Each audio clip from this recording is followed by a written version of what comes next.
as you're aware, we tend to have a kind of general theme of wildness, anarchy, shamanism, nature, and also occasionally something to do with psychedelics. So tonight is no exception.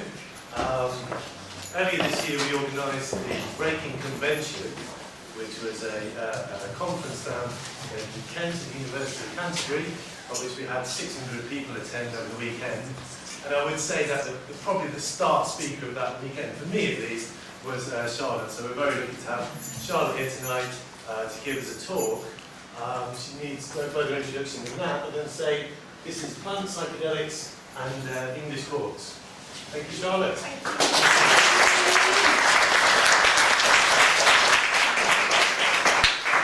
Okay, hi there everybody. Welcome. Well done for coming out. A very rainy Tuesday evening. So looking at plant psychedelics in the English courts, legal uncertainty and dog law. And to nail my colours slowly to the mast right at the outset, I'll start with this quote from Terence McKenna, who said, "Let us declare nature to be legitimate. The notion that illegal plants is obnoxious and ridiculous in the first place." So as you're all aware, when ingested by humans, certain plants can have a psychedelic effect. And due to the fact that we have become evolved, plant keys can fit neurochemical human locks with profound effects. And humans have long since taken advantage of this phenomenon. There's evidence of psychedelic plants being ingested from prehistoric societies through ancient traditional cultures right up to the present day, alongside a long history of attempted suppression and practices. So what I want to look at today is the current attempts of suppression of psychedelics by looking at legislation and case law in the UK. So looking at the current legal status of plant psychedelics in England, and the question of whether or not they are legal or illegal. And the answer to this question is complex and variable. It's also quite technical. The law is quite technical by its very nature, but I think it's important that we try to understand it. We can't possibly hope to win if we don't know the rules of the game.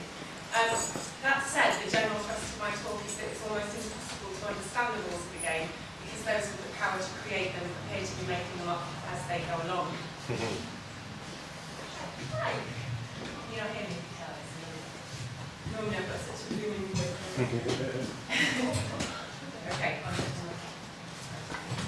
Okay, so the primary piece of drugs legislation is, of course, the Misuse of Drugs Act 1971, with controlled drugs listed in Schedule 2 of this Act. And it's rare for a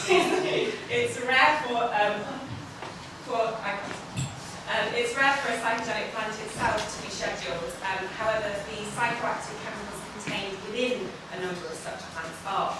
And the majority of these constituents are listed within Part 1 of Schedule 2, rendering them Class A drugs, considered to be the most dangerous in the Act's 3-tier classification system. So, for instance, psilocin, an active alkaloid contained in magic mushrooms, mescaline, a psychedelic compound present in various cacti, and DMT, dimethyltryptamine, a psychoactive molecule found in numerous plant and animal species, are specifically named. And all these chemicals can be synthesized as well as being found in nature. And where they've been manufactured, they fall squarely within the ambit of the Act. But where they occur naturally, the situation is more convoluted. So from those examples that I've just given, it's only in the case of magic mushrooms that the plant itself is contained within Schedule 2 of the Act. And that happened only relatively recently, which is a development I'll return to. So in other instances, does it suffice in terms of culpability under the Misuse of Drugs Act to simply be in possession of a plant embodying a scheduled constituent? And the answer to this question is complicated by Schedule 2, Part 1, Paragraph 5, which is a really crucial provision in this realm, which provides that any preparation or other product containing a substance specified in Part 1 is also to be treated as a Class A drug. So what do they mean here by preparation or product?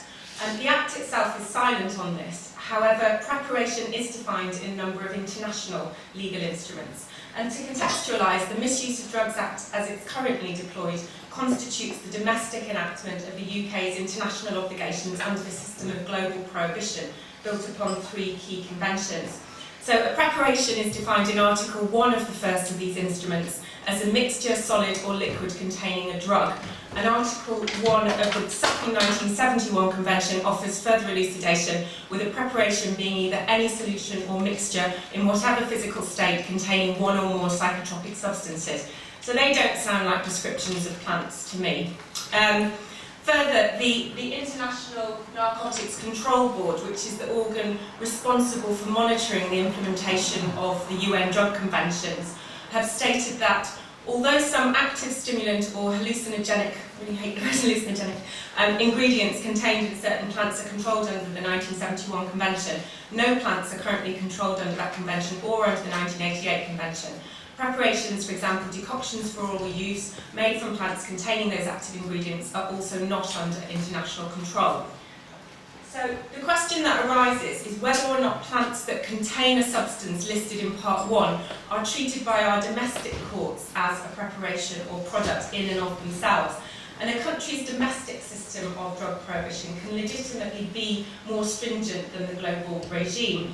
And this issue was addressed in the 1978 House of Lords case, Director of Public Prosecutions against Goodchild, concerning possession of cannabis. And cannabis, as you know, is a plant that's specifically named in the Misuse of Drugs Act, and it's scheduled as a Class B drug.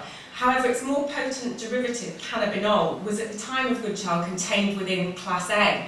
And Goodchild, having been found to be in possession of cannabis, was convicted not only for possession of a drug of Class B, but also of Class A, given that his cannabis naturally contained cannabinol. And in thankfully quashing Goodchild's conviction for the higher offence, Lord Diplock commented in a now famous passage, "There are some listed drugs which, although they can be synthesised, also occur in the natural state in plants, fungi or animals, and these include some of the most used narcotic drugs. It would not, in my view, be a natural use of language to say, for instance, that a person was in possession of morphine when what he really had was opium poppy straw from which whatever morphine content there might be in it had not yet been separated. Nor do I think it would be an apt use of language to describe poppy straw as a preparation or other product containing morphine, since this expression is inappropriate to something that is found in nature as distinct from something that is man-made."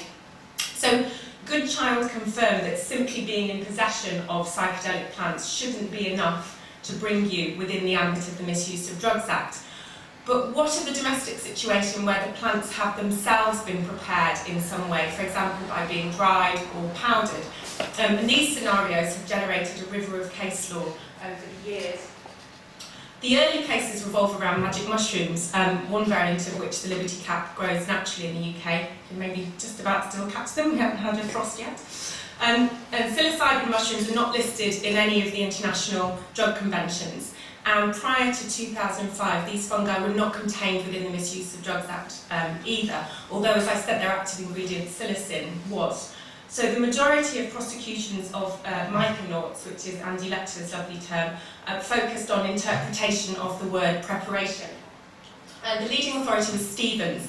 Stevens had been found in possession of powdered magic mushrooms, and the Court of Appeal addressed the question of whether or not these could be described as a preparation, in reference to which Judge Drake said the following: "It was intended that its ordinary and natural meaning should be given to it. What was needed in order that these mushrooms should be prepared is that they ceased to be in their natural growing state and had in some way been altered by the hand of man or woman," you'll notice that women don't exist in the law, "and to make them into a condition in which they could be used." Now, my view is that the court misinterpreted paragraph 5 here. You'll remember that paragraph 5 refers to any preparation, with the word preparation clearly being used as a noun relating to the substance in question, as opposed to as a verb describing the activities of the individual concerned. And whilst this may seem like mere pedantry, it has real-world consequences. It's far easier to prove that mushrooms were prepared for ingestion than to prove that as a result they became a preparation, which is arguably a much more scientific term.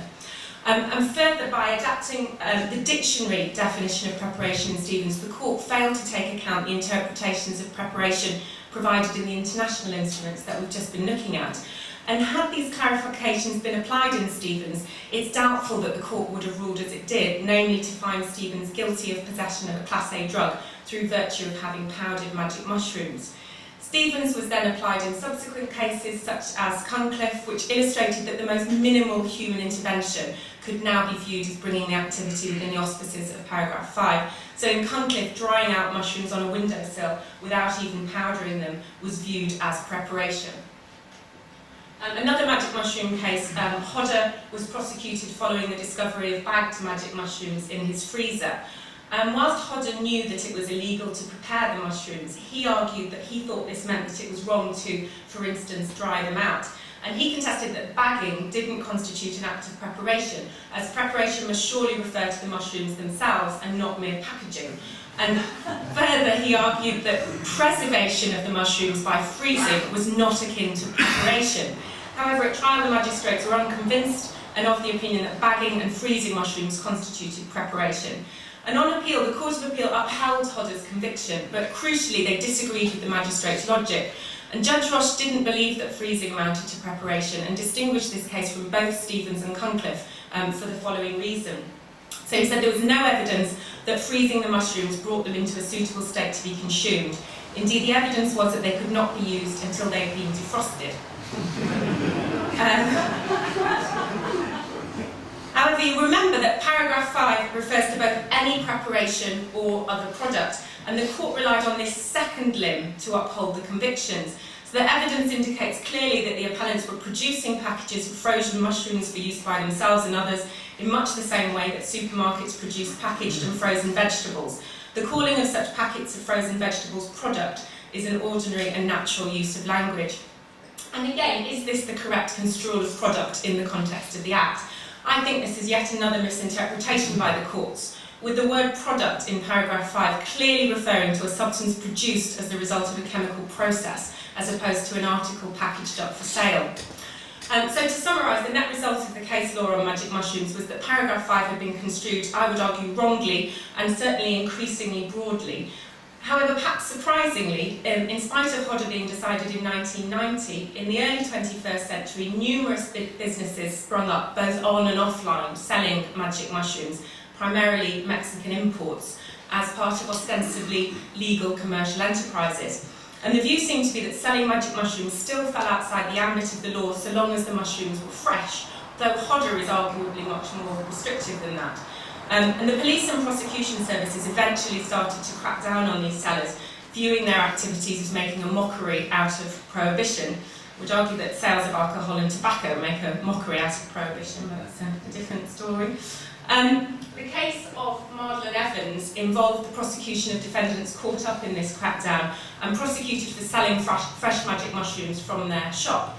And Madeline Evans applied to have their case thrown out of court as an abuse of process. And their argument rested on a number of criteria.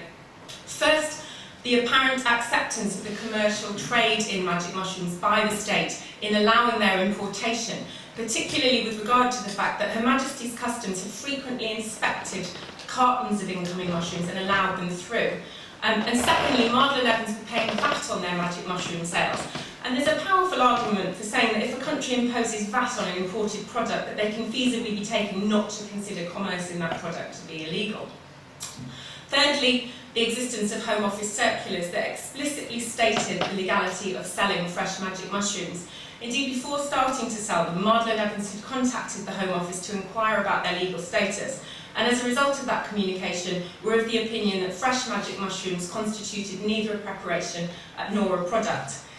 However, the prosecution was being brought on the grounds that the refrigeration of the mushrooms by the defendants brought them within the Misuse of Drugs Act.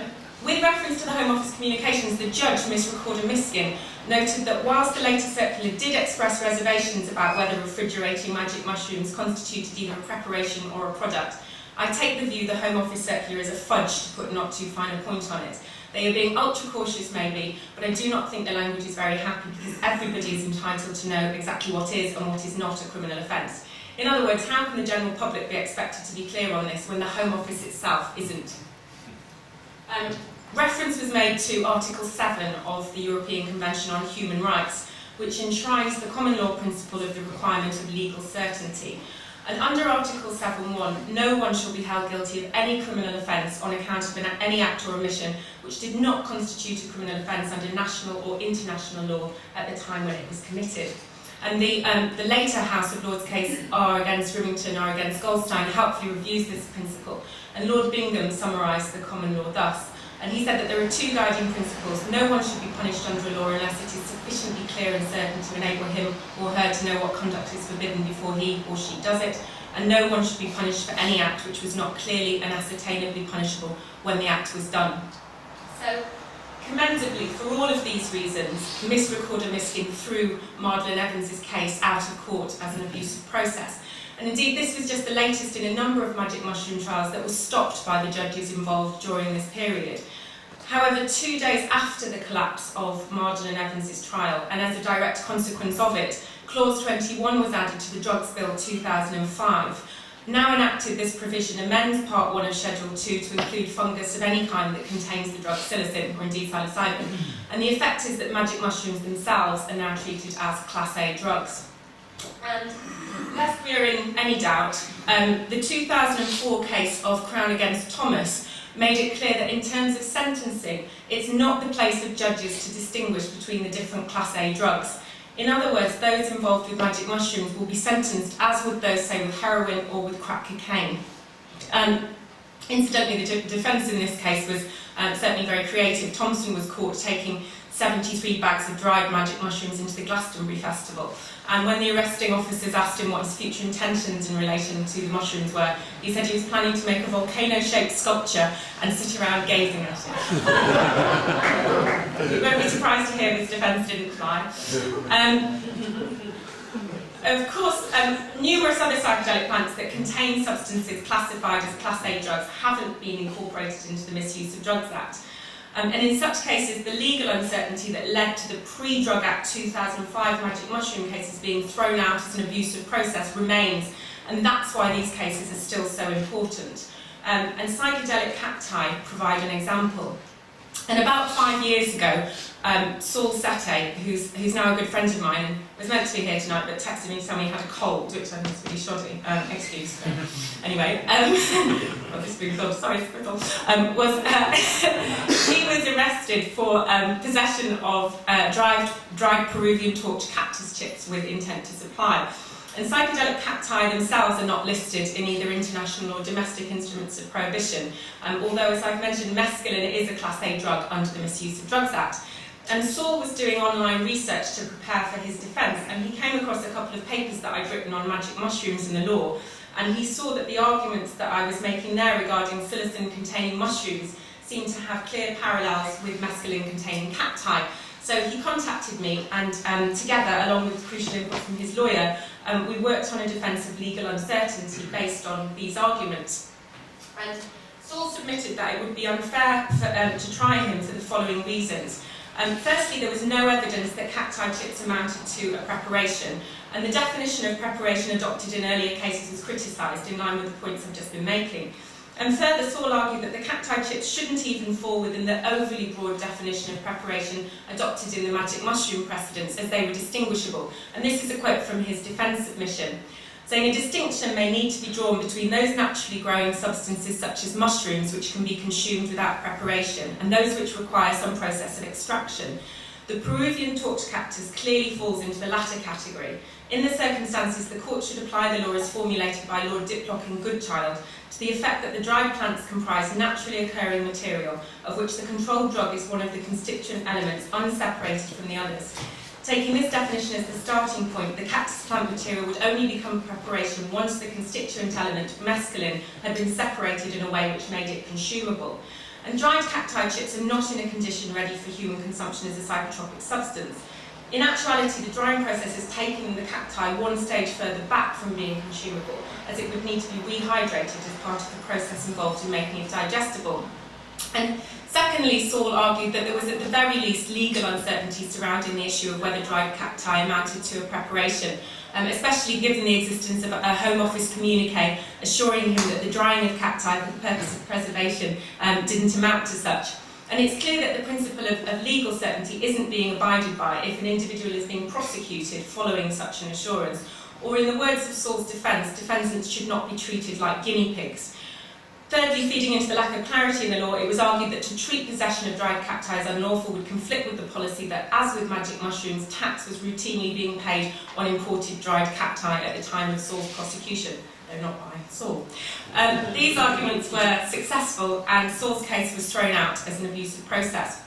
And since his trial collapsed, Saul's been very active in helping others arrested for plant psychedelics. And sometimes he works on his own, and sometimes with me, and sometimes with Darren Bickler, who's here. And Saul's had a great deal of success in helping to get a number of cases thrown out of court, including 2 cases in the last few weeks. So he knows more about the law in this area than anyone else I know. And if anyone in the room is having problems with this sort of thing, or knows someone who is, you're very welcome to come and talk to me, or to contact Saul. I put the email you can contact with him there. And we'll do what we can to help.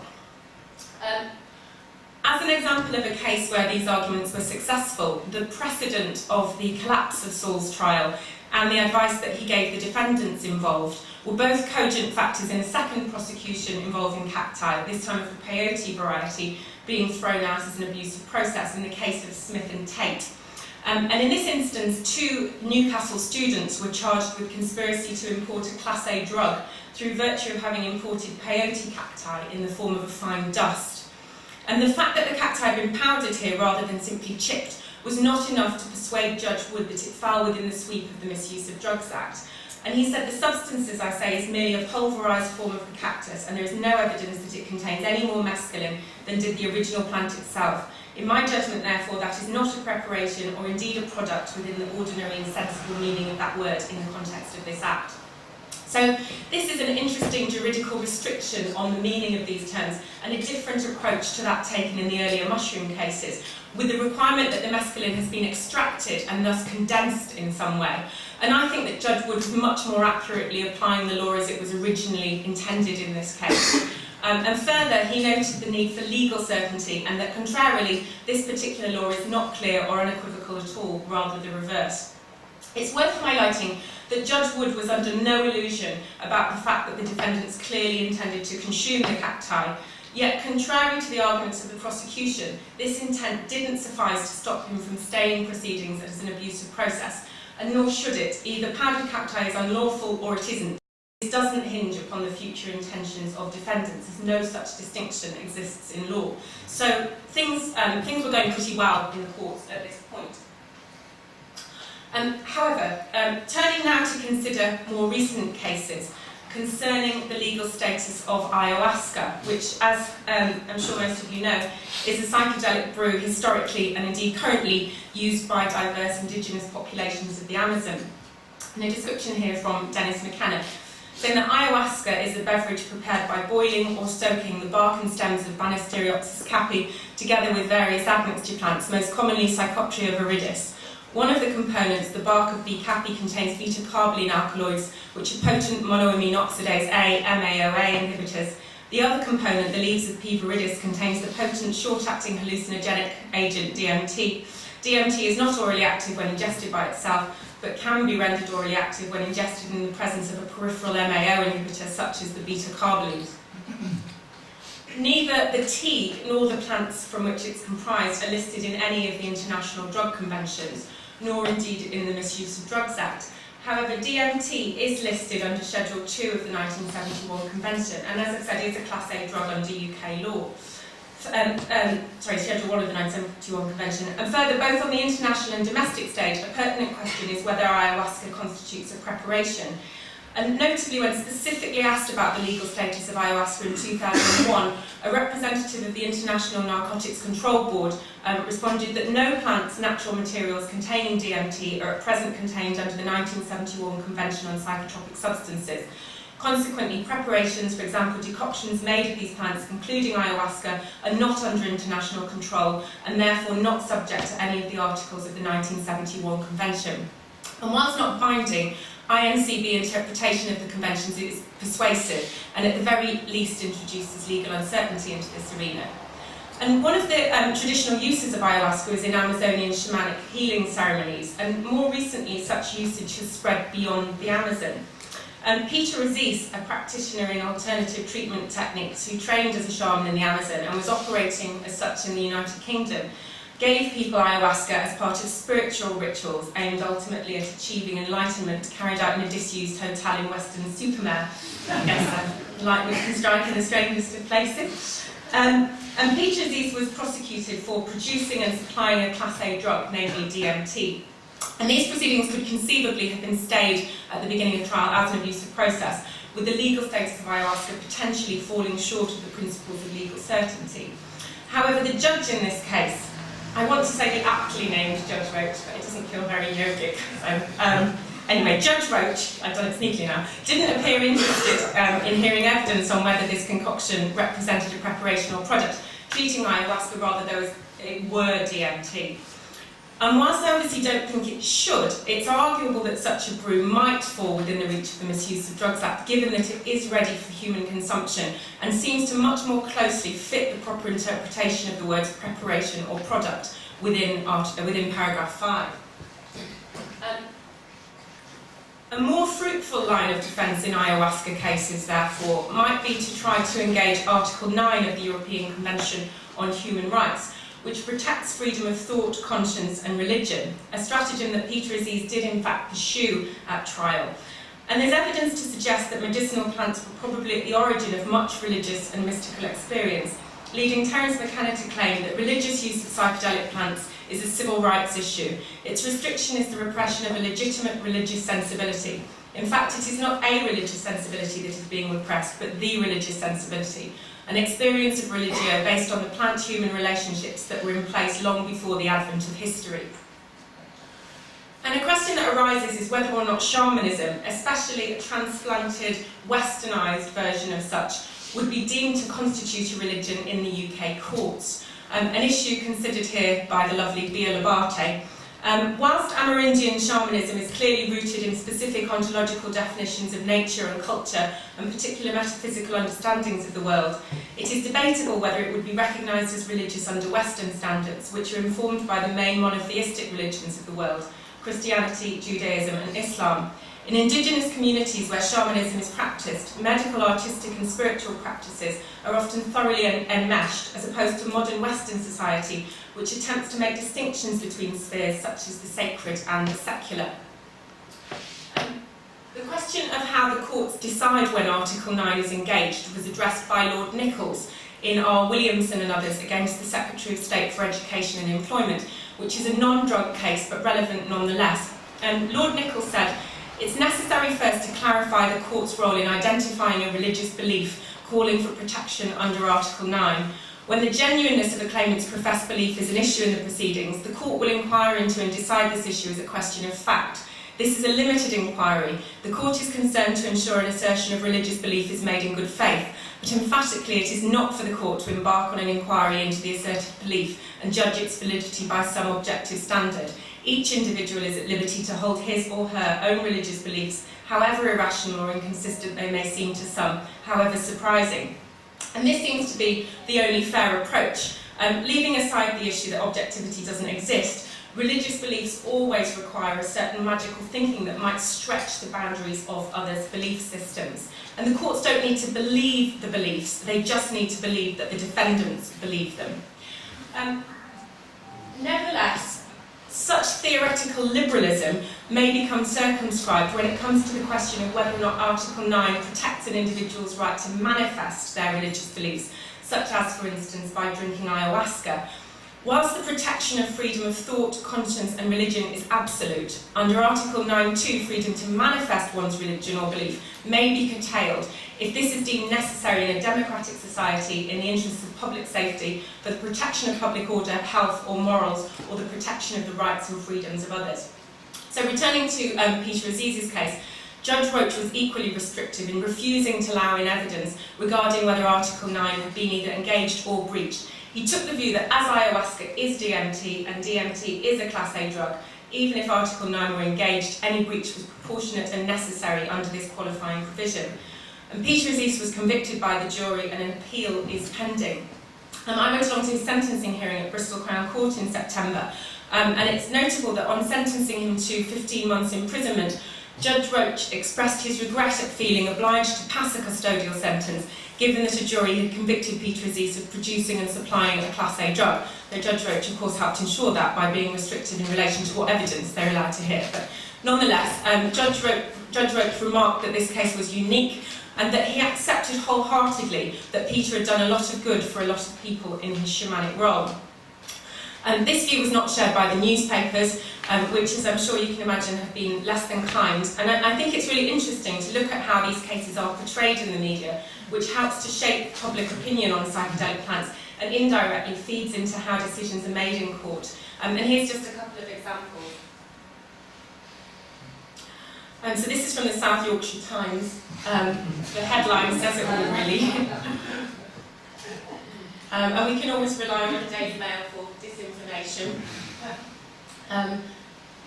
So, modern day shamans spiked sacred drinks from Class A drug substances collected in the Amazon. It's an interesting use of the word spiked here, sort of giving the impression that DMT was added to the brew rather than a natural and indeed highly anticipated component of it. And of course we've got the disbelief quotes in relation to its sacredness. As Peter's conviction was only in a Crown Court, it doesn't provide a definitive answer with regards to the legal status of ayahuasca tea, although his appeal at the Court of Appeal will do just that. This case also does little to clarify the position of those found in possession of ayahuasca, but for use in the context of a social grouping perhaps more likely to be accorded the recognition of a religion. And just such a case is awaiting trial in the UK courts. There's currently a concern that the future decision in Peter Aziz's appeal may jeopardise the court's ruling in this upcoming case, though I think the two situations are distinguishable legally. In September 2001, Jane Liddell and Adrian Friedman, who I hope is aptly named, were arrested on suspicion of importing a Class A drug, namely DMT, following a police raid in Devon that unearthed litres of ayahuasca. And again, we've got the disbelief quotes here. And Adrian and Jane are members of the Santo Daime Church, which is described here by Bia as a manifest combination of the Amazonian ayahuasca folk healer heritage with popular Catholicism and with the African Brazilian tradition, Kardecist Spiritism and European esotericism and Rosicrucianism originated in Brazil and since spread to the West. So the Santo Daime use ayahuasca as their central sacrament and are running an Article 9 defence of religious freedom. And the first hurdle will be whether or not Santo Daime is treated as a religion by the courts. And this seems substantially more likely than the same such recognition being extended to a lone shaman. Taking a comparative approach, in the United States, both the Santo Daime and the UDV and other ayahuasca-using churches have been afforded permission to import and drink their psychedelic sacrament. And whilst the US courts took the view that ayahuasca was a scheduled substance, the right to religious freedom was in these cases seen to trump the prohibitive ideal.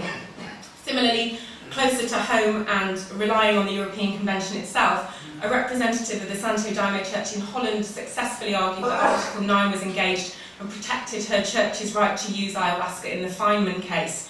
And the Dutch prosecution was unsuccessful in retaliating that Article 9.2 should override this exemption, and public health was seen to be the most pertinent of the potential qualifiers. Yet even here, the prosecution was found to have failed to show how that was threatened by ayahuasca use in such a ritualised setting. And this is unfortunately no guarantee that should Article 9 be successfully engaged in the Daime case in the UK, that the public interest qualifiers in Article 9.2 wouldn't be viewed as taking precedence here. There's what's known as a margin of appreciation, whereby European countries can legitimately take different approaches in applying the European Convention on Human Rights. The most pertinent forerunner in the UK is the case of Taylor, involving Rastafarian cannabis use. And Taylor was arrested entering a Rastafarian temple with around 90 grams of cannabis. And he admitted that he was intending to distribute this to others as part of a regular act of worship, because smoking cannabis while studying the Bible is customary for some Rastas, who believe that this pursuit brings them closer to Jah.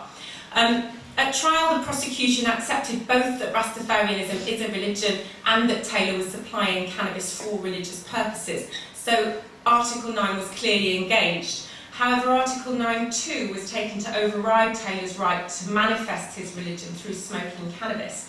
And the court here placed heavy reliance upon the UK's obligations under the UN drug conventions. and their existence was taken as commanding evidence of international agreement that there was a need for a categorical ban on such substances for the sake of the public good. But how legally persuasive is this kowtowing to the drug conventions? It's worth noting that unlike the European Convention on Human Rights, none of the drug conventions have been incorporated into the UK's domestic law. So on this basis alone, obligations arising out of the European Convention should legally take precedence in the court's decision-making. Further, the drug conventions explicitly allow exemptions on human rights and constitutional grounds, clearly anticipating issues such as where drug prohibitions conflict with religious freedoms. And given that, as we've just seen, exceptions in the name of religious freedom have been made in the US, the spiritual home of prohibition, the restrictiveness of the global regime shouldn't be overplayed. And an additional reason why the engagement of Article 9.2 in Taylor ought not to lead to undue pessimism as regards the future decision in the Santo Daime case is that, at the risk of stating the obvious, Taylor didn't involve ayahuasca, it involved cannabis. And remember, ayahuasca isn't even considered to be covered by the drug conventions by the International Narcotics Control Board. Moreover, a key concern in disallowing religious exemptions is a fear that controlled substances will bleed into the general market, threatening prohibition. And this is obviously a far greater concern to those in authority in the context of cannabis than as regards a substance such as ayahuasca that will probably only ever attract minority interest. Indeed, such differentiation between ayahuasca and cannabis is evident in the US, where, as we've just seen, usage of the former in a sacred context has been sanctioned, yet repeatedly refused in the case of the latter. The US don't allow religious exemptions for cannabis use, though they do, of course, allow exemptions in the interests of health, medical marijuana, in a growing number of states. It's worth pointing out that in order to apply what is ultimately a utilitarian provision, such as Article 9.2, fairly, any perceived harms of ayahuasca, or indeed of any psychedelic sacrament, should be balanced against potential benefits. For many people, including no doubt some people in this room, ayahuasca is a tool that's helped them with, for instance, issues of addiction, spiritual and emotional healing, or simply their personal evolution. It can catalyse profound effects on people's consciousness, perhaps even shifting one's entire ontological view. Yet it's almost inevitably the harms that are focused on by the courts, never the benefits. And the way these plants are discussed in court completely misses the point in relation to why anyone would ever consume them. Before moving on from Article 9, it's worth emphasising that it's not technically necessary to prove that one's beliefs are religious in order to be afforded its protection, given that you'll remember this provision embraces not only freedom of religion, but also of thought and conscience. So returning once more to Lord Nichols in R. Williamson and others, where he said, "The atheist, the agnostic and the sceptic are as much entitled to freedom to hold and manifest their beliefs as the theist. These beliefs are placed on an equal footing for the purpose of this guaranteed freedom. Thus, if its manifestation is to attract protection under Article 9, a non-religious belief, as much as a religious belief, must satisfy the modest threshold requirements implicit in this article. In particular, for its manifestation to be protected by Article 9, a non-religious belief must relate to an aspect of human life or behaviour of comparable importance to that normally found with religious beliefs." Are the experiences of those who use psychedelic plants outside of a religious context as important to them as other people's religious experiences, be that with or without a psychedelic sacrament? And do these substances provide answers, or at least glimpses of such, to the metaphysical questions that religions seek to address? And I guess that in this room, I'm probably lucky enough to be amongst people who don't need convincing of the value of such experiences. Remember, it's thought that precedes the structuring of any religious faith, with that thought sometimes catalysed by ingestion of a psychedelic substance. And of course, some people have transcendental experiences and feel no need to translate them into anything approximating a religion, using the word in its narrower sense. And consider this description by Dr. Timothy Leary of his first mushroom trip. During the next 5 hours, I was whirled through an experience which could be described in many extravagant metaphors, but which was above all and without question the deepest religious experience of my life.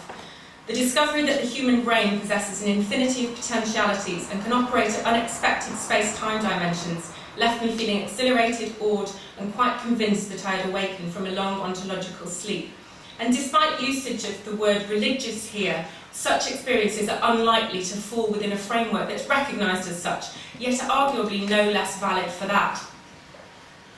These experiences could, however, feasibly engage the freedom of thought arm of Article 9, and psychedelic plant ingestion be recognised as a protected manifestation of such, if the courts were to accept the argument that freedom of thought includes freedom of both the contents of thinking and the processes of thinking.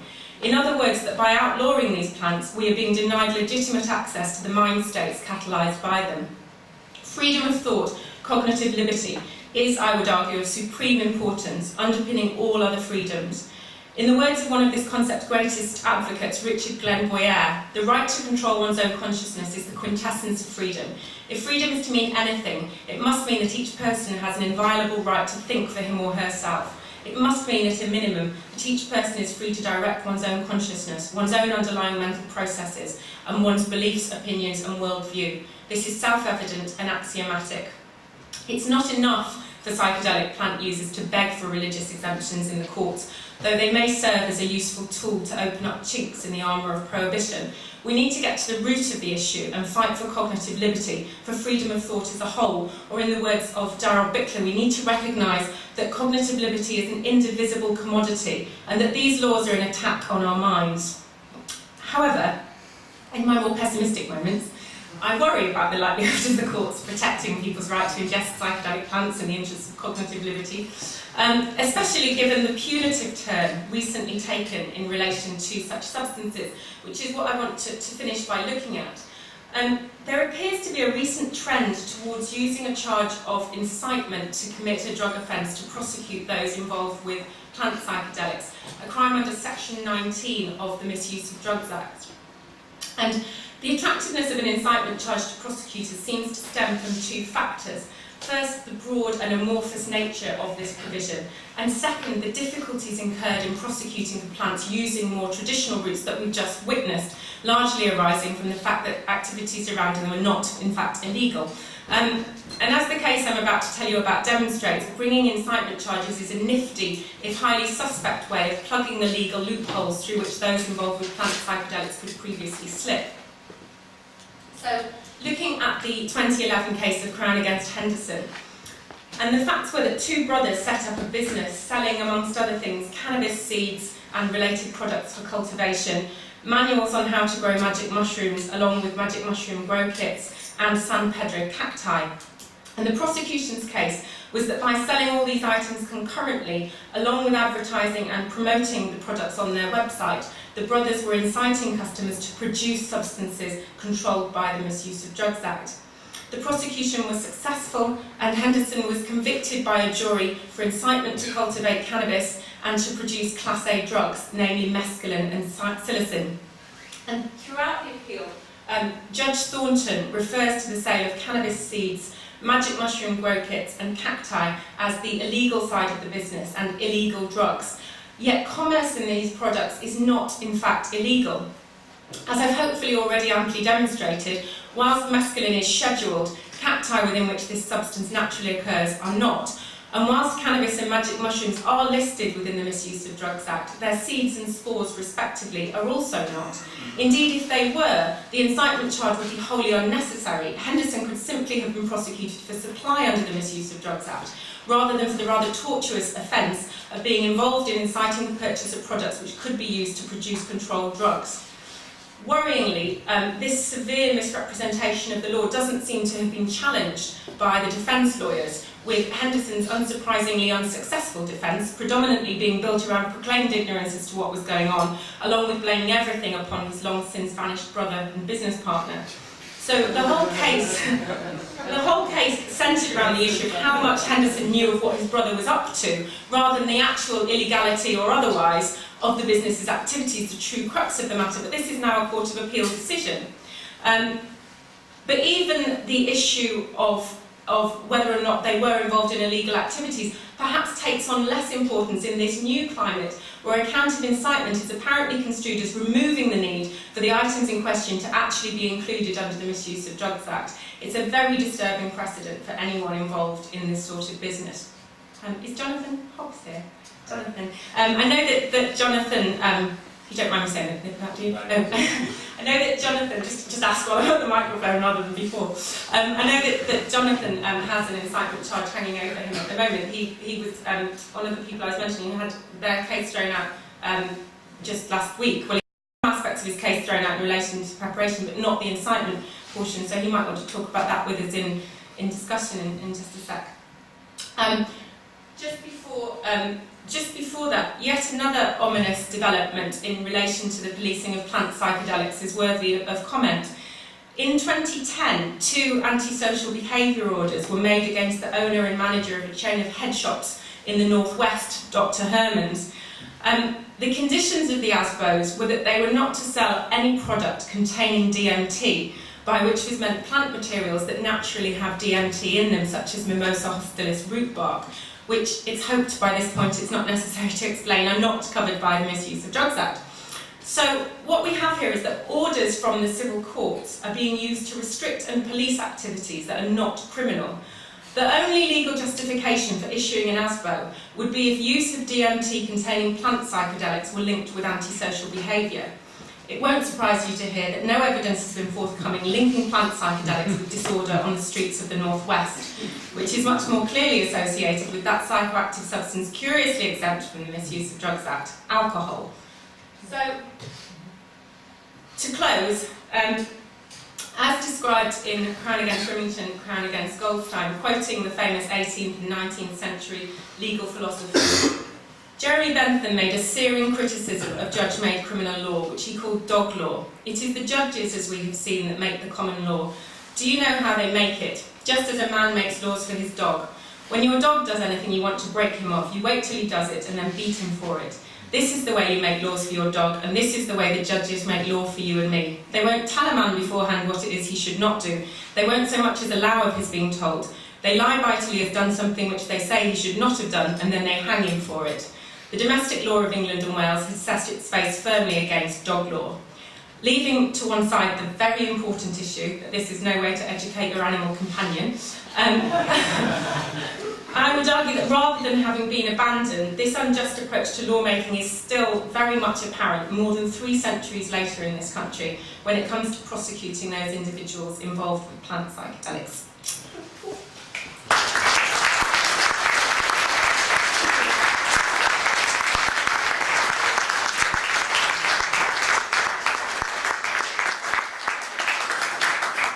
So we've got some time for some questions. I don't think we've got another microphone, have we? So we'll have to just speak up if you do pop us some questions for our delightful speaker.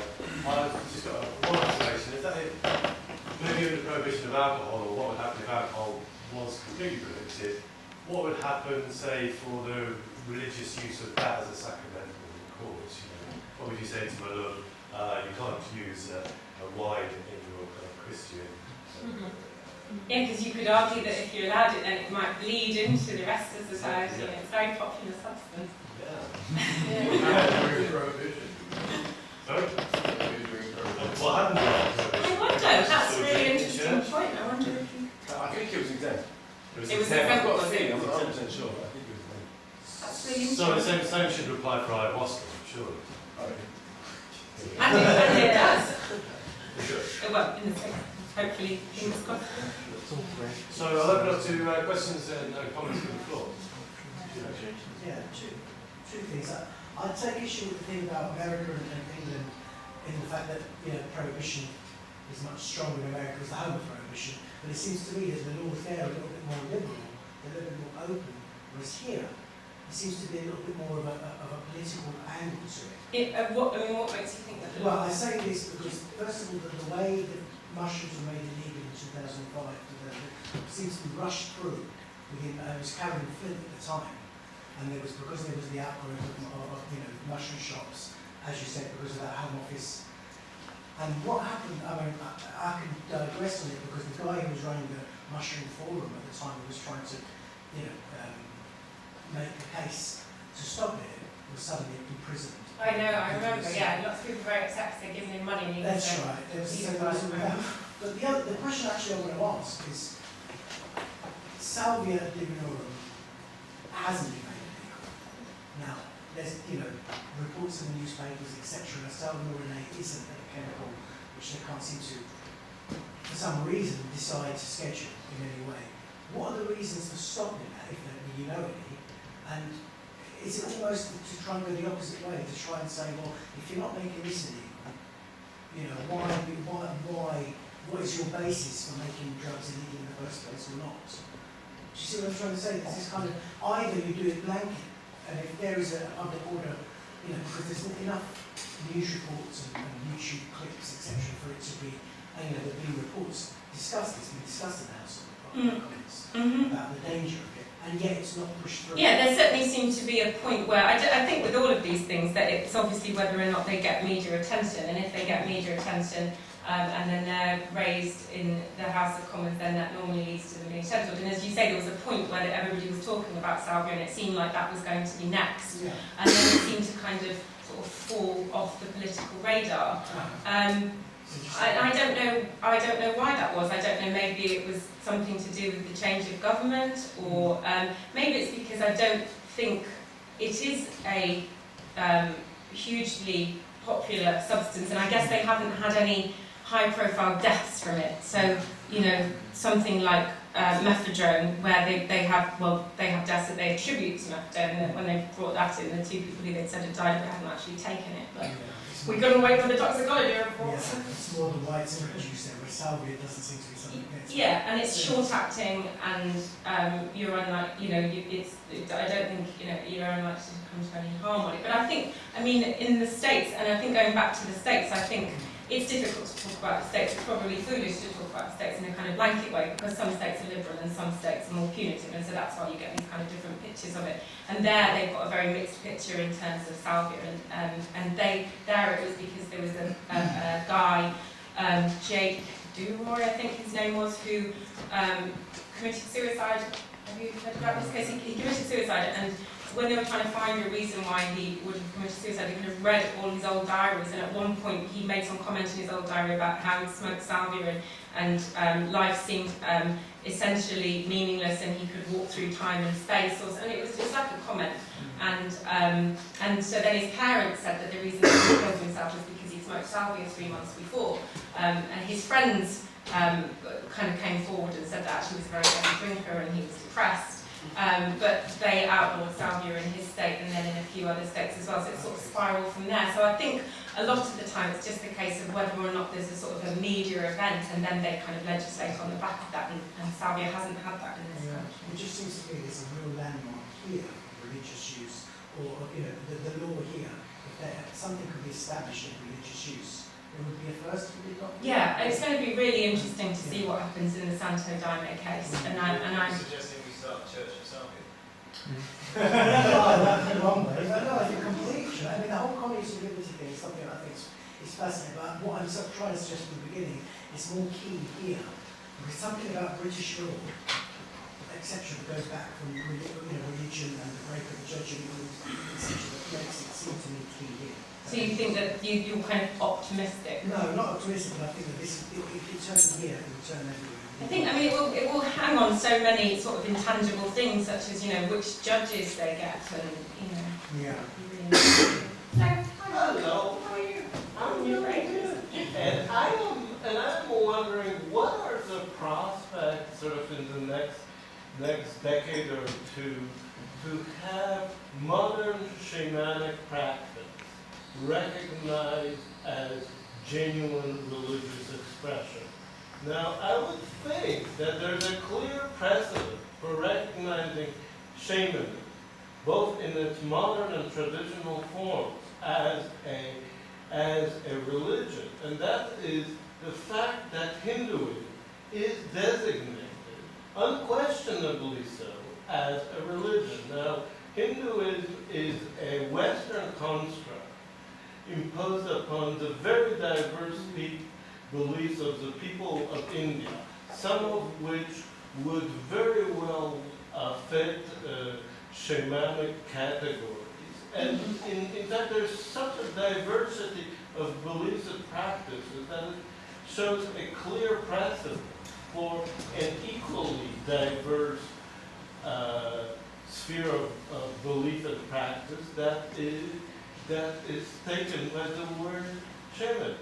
And I think if the shamanic community would out of necessity, stand up for its right and get the recognition it deserves, then the very strong case can be made that Section 9.2 has to show a harm that is being performed. The onus of proof then falls upon the prosecution to show that people, morals, health in some way is being harmed. And there's also, I think, a profound argument of imperialism almost to say that all these ancient beliefs that have served mankind for millennia should die out in the rainforests that are being destroyed right now and should not have a second life in providing a deeper ecological awareness to modern man. Yeah, absolutely. I think we need them more than ever. I mean, I think whether or not shamanism is recognised as a religion or not, and I certainly think it should be, whether or not it is, I think, is open to question, but it certainly should fall under Article 9. And I think you're absolutely right that to bring in the qualifiers, they should need to demonstrate harm. So, for example, in the case with Peter Aziz, it was just done really kind of offhand. They just wouldn't engage with it. And I think the whole idea of the European Convention is that you ring-fence these rights and that you can't protect them. And then you bring in these qualifiers, which stops them being as effective, and as I say, kind of makes them utilitarian. Well, if you're going to bring in these utilitarian qualifiers, then you need to do the proper utilitarian calculation. You need to show benefit and you need to show risk. And as you say, you need to show it empirically. You can't just say, oh, Article 9.2 is engaged, but that's what they do in the courts. But I think you're absolutely right. They should prove that it's causing more harm than it causes benefit. And I think that would be incredibly difficult to do, because it doesn't. So. Hi, I'm just wondering actually you see for the sacramental use you seem to have quite a lot on the plant-based material, so the Rastas with their marijuana, South American Indians with their peyote, the Udeve and the Santo Daime with the ayahuasca. Do you know what's happened to actually, I think it was, just looked up, the Temple of the Sacred Inner Light who used DPT, which is an entirely man-made substance, dipropyltryptamine, as their sacrament. And did it go to court? I don't know. No, I think it's still They're allowed to use it in the United States. in New York. It's I've a. never even what's their name? I think it's the Temple of. They're allowed to use a synthesized substance. They're allowed to use a synthesized substance, DPT, which is, I mean, I felt it's comparable to sort of like snorted DMT in that it's sort of like 1 to 2 hour experience, but they're allowed to use that as a sacramental substance, even though it's entirely man-made. Wow, I've never heard of that. I'm going to look it up as soon as I Okay, well, anyway. But I feel at least my talk was called plant psychedelics, so I didn't miss it out. Well, I'm very, okay, very yeah, interested to yeah. hear about That's the next one. Hi, Marilyn. I'm just wondering whether it's possible to use the right to religious freedom and cognitive liberty for a case to not be forcibly given antipsychotic medication, because one says that this medication will actually be stopping one from experiencing religious or spiritual growth. Absolutely. I think there's two sides to cognitive liberty, and I think at the moment, kind of our main concern with it is arguing for the right to take substances. But I think certainly already, and I think increasingly in the future, our right not to take certain substances will become increasingly important. And so as you say, for things like enforced kind of antipsychotic use, but also things like cognitive enhancers, even things like Ritalin, and the sort of the expectation that we will take these sort of correctors becoming the norm. I think increasingly we'll have to protect ourselves against that and our right to not take substances. And I think that's really interesting, kind of tying in sort of psychotic experiences with religious experiences, and so you could bring in not just the freedom of thought element of Article 9, but also the freedom of religion. Yeah, I've not heard of it being used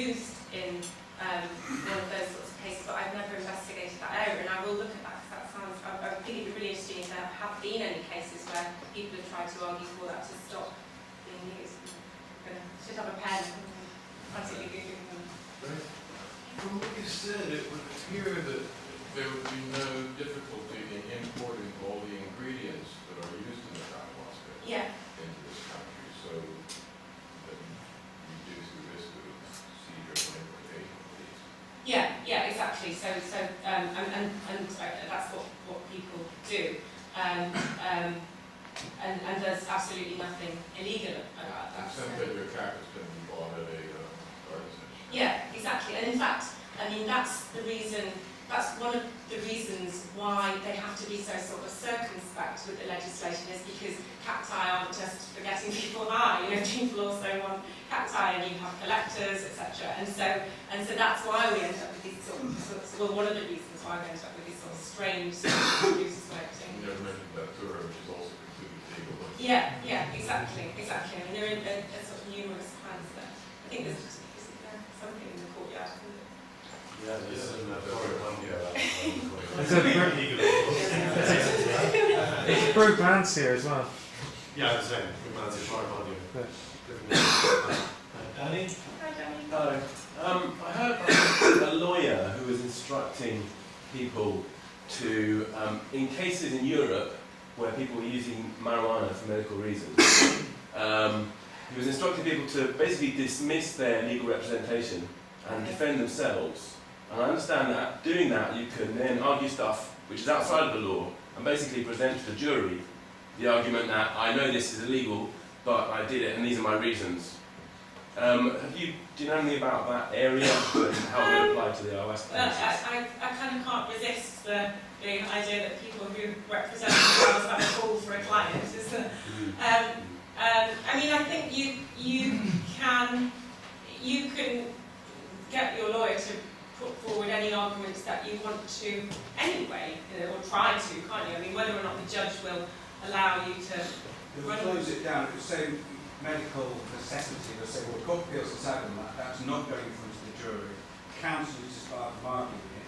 If you're a litigating person, perhaps you could get a bit of it out before being told to yeah. So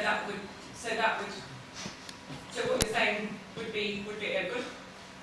Now, you could possibly put it off as a litigating person, but then you lose. If you got lucky with your jewellery. Then you lose all your benefits to legal advice about the procedure and litigation and everything else at the same time.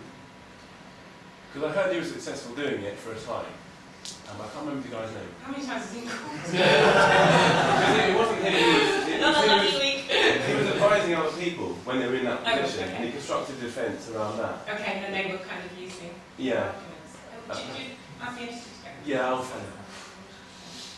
So I just have to say that's definitely the case in my incitement charge. To be honest, my counsel has told me that he couldn't tell the judge to. I mean, basically, my argument would be in the incitement case, yes, I am guilty of incitement, but it's patently absurd that this should count as incitement, and he can't say that to the jury. Look, just vote against what the law says. But I could, if I was representing myself, for example. I'm not sure how. Are you correct up that for advice it? is. We'll wait and see, I think.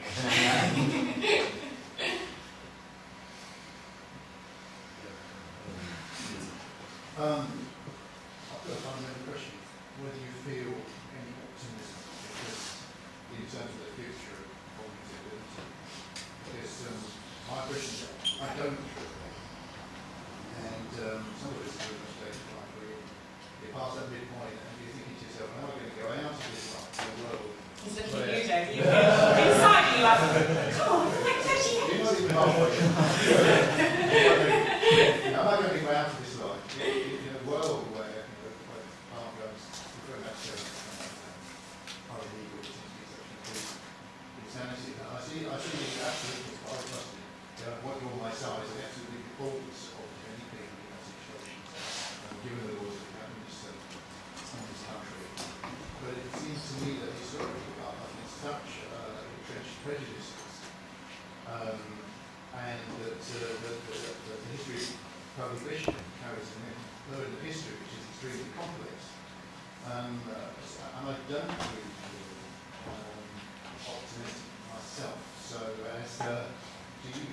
I can kind of be in multiple minds often at the same time about it. I think there was a period in the sort of like 2004 2005, 2006, that kind of time when I felt very optimistic when when they reviewed the drug classification system and they produced that drug classification making a hash of it, and they basically sort of tore the whole of our Misuse of Drugs Act to shreds, and then Charles Clarke said that they were going to review the whole system, and it seemed like there was a real kind of shift.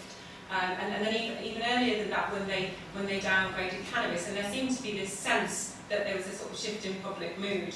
And then just the fuss that downgrading cannabis caused, and the fact that it kind of quickly got reinstated as a Class B drug, doesn't make me terribly optimistic. There's something really that's relatively trivial, and where it is in the classification system doesn't make a great deal of difference. It's much more how it's policed. But so I was optimistic then, and now I'm slightly pessimistic, but then I don't think pessimism is very helpful, so I try and be optimistic. And also, I think internationally, I think globally, there are interesting things happening. So, for example, in the Americas, all of them, for different reasons, I think that there seems to be a kind of a real shift in mood there, and that, they're suffering the worst harms of prohibition. And so I think that as entire nations and powerful people are calling for change, and also just the change in the intelligent media reports that you read up on the subject routinely that you didn't used to a few years ago. So I changed with it. Yeah, but I understand what you're saying. Just one brief comment, which is because my feeling as you're speaking is that genuine change would require parents to go back to the very beginning and say, why are we prohibiting at all? And of course that is picked up in what we were talking about, the national situation, the foundation statement and so on. So it would need that preparedness. And I think visit the absolute fundamentals. Yeah, I mean, I'm anti-prohibition, completely. But I think that even if you have a system of prohibition, the idea is meant to be that it's based around harms, not around policing people's states of consciousness. And I think we've kind of lost sight of that. And it's used much more broadly than it should be used. Sorry, Peter, then Ben. Can any legal use be made of the fact that the human brain naturally contains DMT, and therefore possessing a brain involves possessing a preparation? Arrest that man. Yes, we should all. I think I've heard James say before, we should all go down to the police station and hand ourselves in. I mean, we are just chemical laboratories, aren't we, walking around? Oh, I like to think of myself anyway.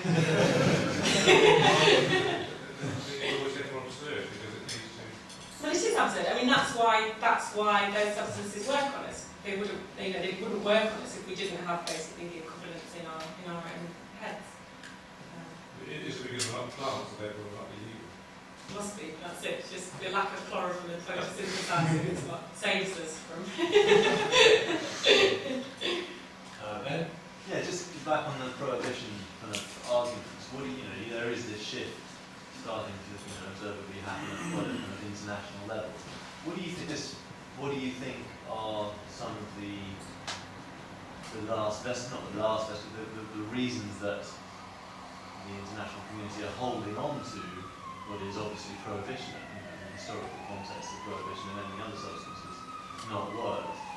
What do you think, your thoughts on what's holding this process back? The economic argument is so obvious. I think there's a lack of public support for any radical changes in relation to drug policy, and I think you can very easily, if you kind of move in certain circles and read certain newspapers, you can lose sight of that. But that in actual fact, most people just think drugs are bad, okay, and that's the extent of it, and so I don't think that any politicians are kind of willing to risk their necks and risk office as a result of that. And I think that's the main thing. I don't know. Is there any?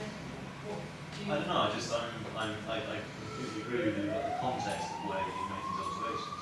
Yeah. But it seems to me, as you say, in the Americas, there's a huge awareness of the ills that are foisted on communities by prohibition, not necessarily by the code itself. And so one wonders, what's resisting that process? I think I understand that in context of Europe and on the international scene.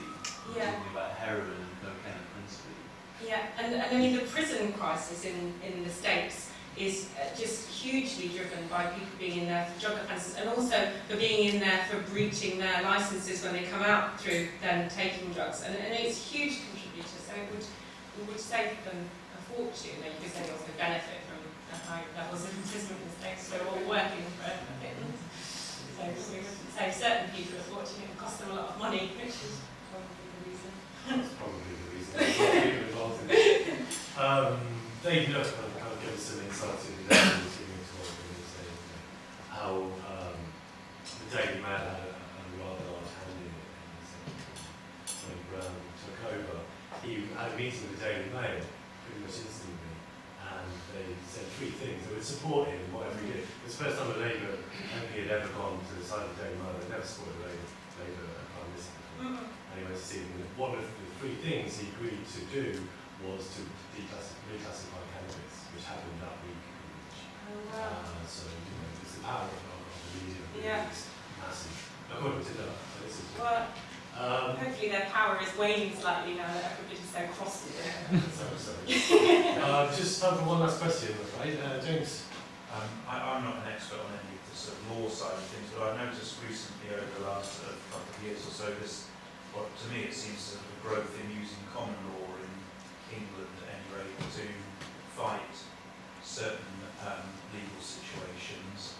I just wondered if is there any potential for using that sort of avenue for fighting convictions or anything of that nature? Do you mean those arguments where people say that they don't recognise statutory Yes, law? yeah. I don't understand that. I don't know if I'm missing something, because statutory law takes precedence over common law, so I'm not Can sure. I say something? Right, I just Sorry, there was a big thing on Occupy London in the Guardian, and Freeman of the Land wrote an article about that, and the lawyers were on the back of them on the Guardian, big time. They had to issue an apology, they had to get. It's not true what they say. What the Freeman was saying. Well, just that what they're doing is so way out. They're literally saying that the law doesn't count for evidence law.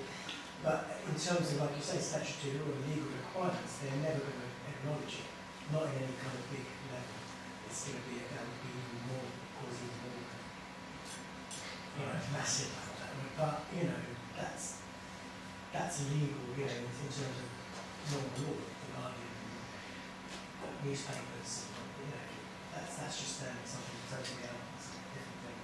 Can we can carry on with this debate. We're going to continue over a glass of wine. We're going to wrap it up there. So, surely there's overlooked the one really dangerous substance which is sold easily everywhere, causes numerous deaths, and people have allergic reactions to peanuts. Of course, should be illegal. They